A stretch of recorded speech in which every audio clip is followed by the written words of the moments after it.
Bonjour mes chers collègues, je suis content de vous parler aujourd'hui, quelques heures après les annonces que le président de la République a faites sur la réforme de la haute fonction publique. Alors, vous savez, la ATF travaille depuis longtemps sur la réforme de la haute fonction publique. C'est un dossier sur lequel je crois on fait preuve de constance et de ténacité.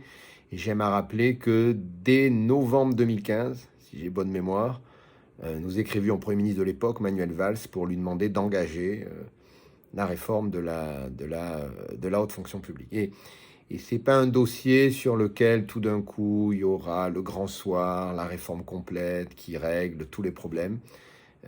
C'est un sujet sur lequel on franchira des étapes et sur lequel, une fois une étape passée, il faudra continuer à travailler, ce qui est bien notre état d'esprit.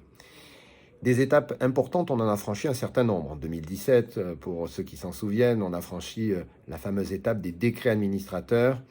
À l'époque, nous avions obtenu de nouveaux décrets réglant la carrière des administrateurs territoriaux et qui amélioraient le déroulement de carrière des administrateurs territoriaux et qui, en gros, l'alignaient sur la carrière des administrateurs civils. Il y a quelques semaines, on a franchi une étape importante avec, vous vous en souvenez, les annonces du président de la République sur l'égalité des chances dans l'accès à la haute fonction publique. C'est des annonces qu'on a beaucoup inspirées. Et puis surtout, ce sont des annonces pour lesquelles nous serons opérateurs, puisqu'on vient de signer avec le gouvernement une charte par laquelle on va notamment mentorer les jeunes Françaises et les jeunes Français qui seront dans ces classes préparatoires égalité des chances.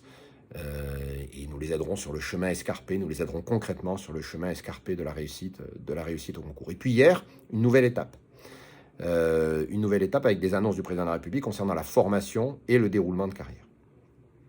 Et d'entrée, je crois pouvoir vous dire que c'est des annonces qui vont plutôt dans le sens de ce que nous demandions. Vous vous souvenez qu'on avait beaucoup travaillé avec Frédéric Thiriet et qu'on avait là aussi beaucoup inspiré les propositions, le rapport qu'il avait remis au gouvernement en février 2020. Et que voulions-nous ? Que demandons-nous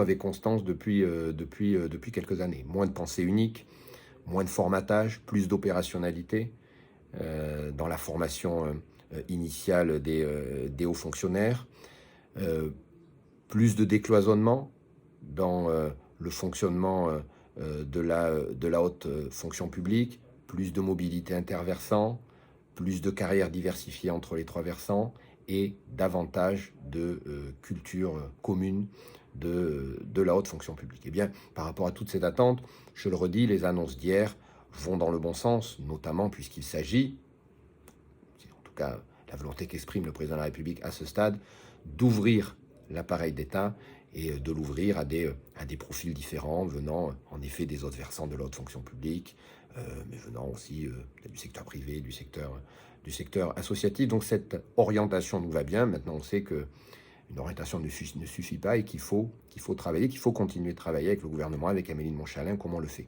Et puis, il faut aussi débattre entre nous, parce que c'est la tradition de notre association, c'est l'ADN de notre association, échanger et discuter entre nous de ce sujet. Donc, j'ai le plaisir de vous dire qu'on va vous proposer, comme on l'a déjà fait sur d'autres sujets, une grande conférence numérique ouverte à tous les adhérents, au cours de laquelle on va pouvoir échanger de l'actualité, on va pouvoir échanger sur l'actualité de la réforme de la haute fonction publique, échanger sur ce qu'est la ligne d'influence, la ligne de négociation de l'association, celle qui a été validée par ces différents conseils d'administration, échanger sur vos interrogations, vos espérances, vos craintes, et puis peut-être voir aussi parmi vous celles et ceux qui veulent se mobiliser pour nous aider à continuer de travailler, à continuer d'écrire des textes, de les relire avec le gouvernement. On sait que le diable est dans les détails.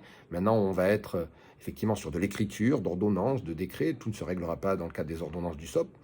Mais on sait là qu'on a un travail important à poursuivre pour lequel on aura aussi sans doute besoin de celles et de ceux parmi vous qui voudront s'engager. Voilà, en tout cas, mes chers collègues, je vous livre mon état d'esprit. Moi, aujourd'hui, je suis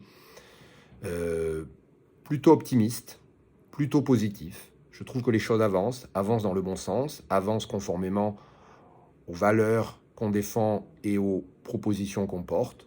Je ne suis pas naïf, je sais aussi qu'il y a beaucoup de travail, qu'il peut encore y avoir beaucoup de surprises, et que les résistances sont fortes.